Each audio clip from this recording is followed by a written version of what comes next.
Hey, lovely peoples, how are you doing? Nice to have you with us again. And, this is a video that I have been thinking about for over 6 months. A friend said, Charles, you have to check out the Temple of Seti in Abydos, way, way down in Upper Egypt. Down there, and Valley of the Kings is even lower. It seems to be a temple dedicated to power flight, reconsecrated possibly as a temple to Seti the First. And for months I've been saying, give me some more proof of this. And this is a friend, a lady who lives in Egypt, near Baval and all these other luminaries. And she went into this temple of Seti, and she said, she basically said, it seems to be dedicated to flight. It's just an incredible temple. It seems devoted to flight. There are these pictures of massive vultures on the ceiling, on the walls, and she's sure of this. She's sure of it. And this person is actually extremely smart, a very good Egyptologist. And I was saying, but give me more evidence. I can't make a video. I just can't make a video unless I'm convinced. And today, I found the proof, because we always have to prove something to turn it into a theory. I found the proof. This is a temple dedicated to basically the Egyptian version of GARUDA or Gandabarunda, a massive giant mechanical bird on which humans could fly. And of course, their ancient mythology is our reality.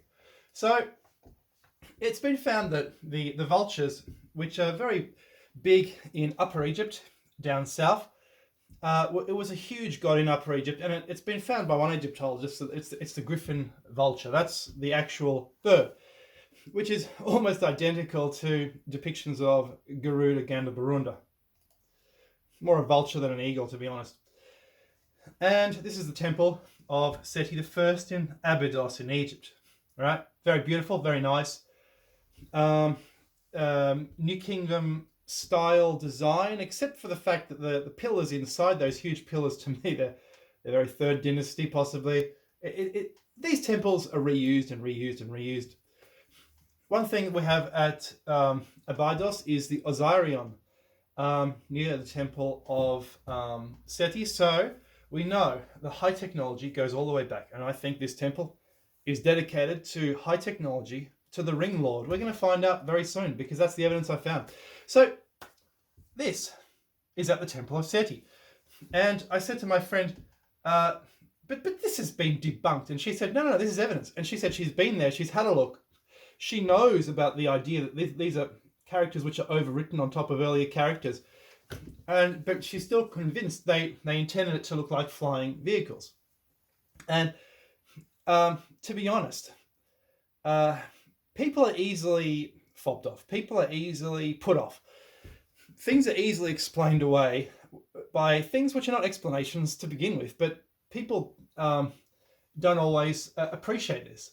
So why would you overwrite certain characters? So that's a tea, for instance, this cake of bread, or that's something else, or it's glyphs on top of glyphs, but it's been done. Why has it been done? And that's the question. Why would you do it?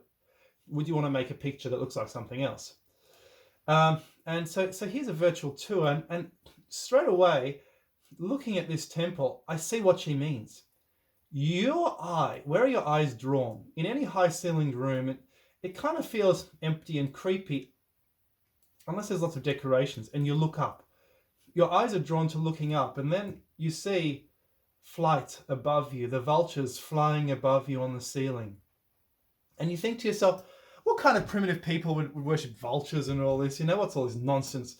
But then you read the Asian legends of Garuda and Gandabarunda, and it clicks. It all makes sense. We'll do that. We'll do that in this video. So there's a lot of huge birds drawn inside this temple. And this is one of the reliefs. And the evidence is upcoming that this is actually the ring lord of high technology, WAYLAND, the technology god. And it's all starting to make sense and come together, especially with the Osirion outside, which is a high technology cut stone. He's carrying this, and it's a ring. That is a ring. And we're going to get into looking at what that ring is. Look at the colors, the red, the blue, and the white. Note those colours down. And this is Mithril from Lord of the Rings. And who created Mithril according to ancient legend? It wasn't called Mithril, but it was an impenetrable vest, and it was a person called WAYLAND.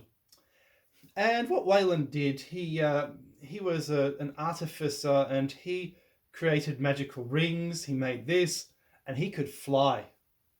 Boom. And this is, I think, possibly one of the earliest depictions of the bird goddess. I've raved about Maria Gimbutas's anthropological work in basically deciphering the old religion of Europe. We're talking 5000 BC, simply by looking at old European statues. Here we have the woman goddess as the bird goddess, but one thing she didn't notice, I believe, is the rings. The ring, this is the ring goddess. It's been mixed in with WAYLAND, because WAYLAND can turn into a flying creature and fly away when he wants, and he made the rings. This is what legends do. They mix up with each other. And we see that this vulture, which is depicted in the Temple of Seti, is called Nekbet. It's basically that. It's basically the woman, the divine woman. According to legends, this goddess was around forever. It's referred to as the two ladies. It's the mother of mothers who have existed from the beginning, and we know this is a Stone Age goddess. Patron of the Upper Egypt city of Nekeb, oldest oracle in Egypt. It's a very old goddess because from the Stone Age, well, I suppose like many of the gods and goddesses, they're all from the Stone Age. And the symbol is known as the Shen ring. It carries the Shen ring. Anything inside the ring was eternally protected, as it was a symbol of divine power. Interesting. Also, lotus, water lily symbolize the sun, creation, rebirth, regeneration, and represented Upper Egypt. Okay, and also the eye. There's an eye on the headdress, on the crown. We've talked about the Eye of Osiris, haven't we? And the Osirion is there as well. We've deciphered how the Eye of Osiris works. Probably something which fell from heaven, and that's why Horus is missing. It's the eye of Horus, actually, and that's why Horus is missing one eye. So there we see, you could call it Nekbet. They've written Horus, but you could call it Nekbet as well, holding the two divine rings. So this is the Shen ring that is being carried by the bird. And the Shen ring is carried by the falcon god Horus, but also the vulture goddess Nekbet. It was used as early as the 3rd dynasty, where it was seen as reliefs from Joseph's step period. Look, we don't see it earlier because there's hardly anything existing before the third dynasty, so it doesn't mean it wasn't around. All right. Now, the goddess Heket, the frog, is often seated on a Shenu for eternity, Ren pit. Papyrus stalk is usually based on top of the Shen ring. So this ring protects you and you live forever. It's, you know what? It sounds like Bilbo Baggins, doesn't it? And it should. So let's get into WAYLAND the Smith. And we've talked about this with regards to Kalanish. And I've said, look, this is a sacred place to WAYLAND because there's an island there where he would have been exiled. And basically, to summarize it all up, WAYLAND is a smith who was enslaved by a king. WAYLAND takes revenge by killing the king's sons, and he rapes the daughters as well. And then he escapes by crafting a winged cloak and flying away. Interesting. Let's get into the legend. A bit more detail there. We want some more detail, don't we? According to the Velkundarkfjordha, the king of the Finns had 3 sons. One was WAYLAND. And in one version, the brothers lived with 3 Volkers. After 9 years, the Volkers left their lovers. In another version, Volundr married the Swan Maiden. They had a son, Jaime. And then he left Volundr. And his love left him with a ring in the form of myth. He actually forged 700 duplicates of this ring. So this guy's high technology. And he was captured. Now it's not smart capturing basically the devil, right? The bad god. The doer, devil, give, doer. He's the giver and the doer. So Neothad captured Volundr in his sleep and ordered him hamstrung and imprisoned on an island. There Volundr was forced to forge items for the king. Volundr's wife's ring was given to the king's daughter. Neodad, the king, wore Volundr's sword. So see, the Excalibur actually could have been made by WAYLAND. Volanda. Who else would have made Excalibur? In revenge, Volanda killed the king's sons when they visited him in secret and fashioned goblets from their skulls, jewels from their eyes, and a brooch from their teeth. So you see, he's doing all this technology, and it's very gruesome stuff. He sent the goblets to the king, the jewels to the queen, and the brooch to the king's daughter. You see? It's Titus Andronicus. When Berthild takes her king to Volanda for mending, he tricks her into drinking beer and she passes out. While Berthild lies unconscious, Volanda rapes her. As she wakes up laughing, a laughing Volanda flies to Neothad's hall where he explains how he has murdered the king's sons, fashioned jewellery from their bodies, and fathered a child with Blofeld. The crying king laments that his archers and horsemen can't reach Volanda, as the smith flies away never to be seen again. Neothad summons his daughter, asking her if Volanda's story is true. The poem ends with Blofeld stating that she was unable to protect herself from Volanda as he was too strong for her. And there he is. Here's his tools, his forge, the sun, I suppose, the dead decapitated bodies of the king's sons. There's the daughter, and he's flying away. And now we have this vulture, a bad bird feasting on the carrion, waiting for species to die, a perfect analogue to Wayland, and he's carrying a ring, you see. And the colours, I want you to look at the colours, the red, the blue, the white. Look at the Asian colours, blue and red. It's the same bird as in Asian legend, the giant Gandabarunda or Garuda. So let's look at that legend. So Garuda's mythology is quite interesting. It's basically the mythology of the phoenix. It's the same bird as the phoenix. After incubating them for 500 years, Kadru's eggs hatched out, and out came her 1,000 sons. So this is Kadru asked for 1,000 Naga sons. These are snakes. Oh, by the way, who's the son of Wayland, of Volanda Loki? A snake and a dog and a woman called Hel. So it's the same legend. While Vinata asked for just 2, but gave an equal to all of Kadru's 1,000 sons, Kashyapa blessed him and then retreated to a forest to meditate. Later, Kadru gave birth to 1,000 eggs, while Vinata gave birth to 2 eggs. After incubating them for 500 years, as the Phoenix legend, Kadru's eggs hatched and out come the 1,000 sons. Vinata, eager for her own sons, impatiently broke one of her eggs.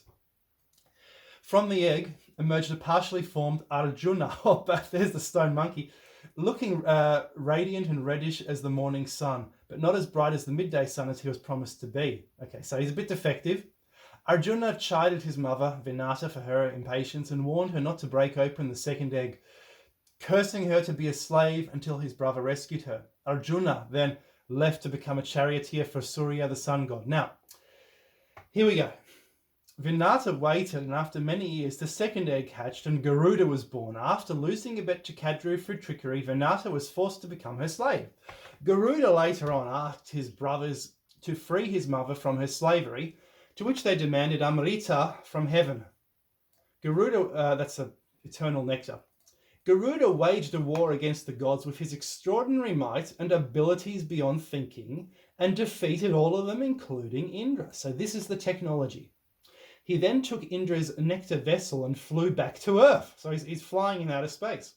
Vishnu then came to Garuda and asked him to be his ride, to which he agreed. Indra's request that Garuda not give up the Amrita to the Nagas, though, as would bring great trouble later, so they forged a plan.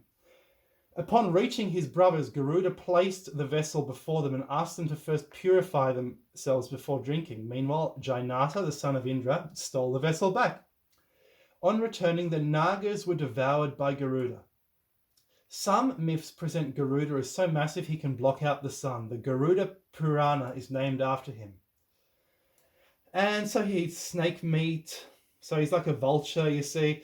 Just as a story about him planning to kill and eat Sumukha snake, where Indra intervenes. Garuda in anger vaunt about his feats and compares himself to Indra's equal. Vishnu teaches a lesson to Garuda and cured his pride on... someone can't speak English, write English. Garudas are also a race of birds who devour snake in the epic. So Garuda is basically the chariot of Vishnu, and Vishnu flies around on top of Garuda, and there's Garuda with a very demonic face, basically the same kind of bird that we see in the temples in Egypt, here at Seti, the temple of Seti I. So now, because we hardly have anything from ancient Egypt, all the books have been destroyed by absolute savages who burned the Library of Alexandria. Just how do you describe people like that? They're not even human. They're just savages, really. They're just you know, it's ridiculous. But anyway, so we don't have the Egyptian legend, but we have a lot more from Asian legend about this goddess. And there's Garuda with Vishnu, and it's kind of, you know, it's kind of the same bird as that, isn't it? It's the same bird. It's really the same thing. It looks the same. So there's the temple of Seti I, and here's some proof that it was reconsecrated. In the tomb of Seti I, we see the arched vault, of course, which means that a female should be buried there. And of course, I don't believe Seti was a female. There is lots of evidence that this was a technology temple dedicated to this technological artificer, WAYLAND, or whatever his name was, in pre-Egypt, and it's been redone.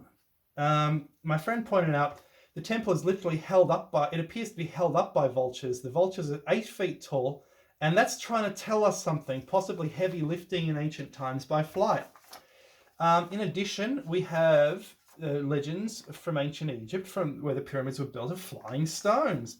We have the Easter Islands. The Easter Islander statues, according to one legend, flew through the sky. Now, you're going to need some enormous cranes. They could be talking about cranes. You lift something up, it flies through the sky. Or is it mechanical flight?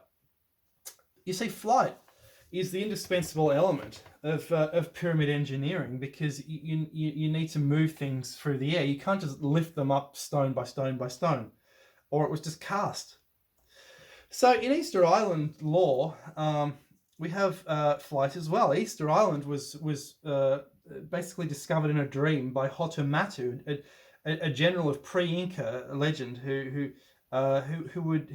engaged in a civil war. He dreamed by flying over the Pacific, and he found Easter Island. And of course, the Easter Islanders, they come from the redheads, the giants.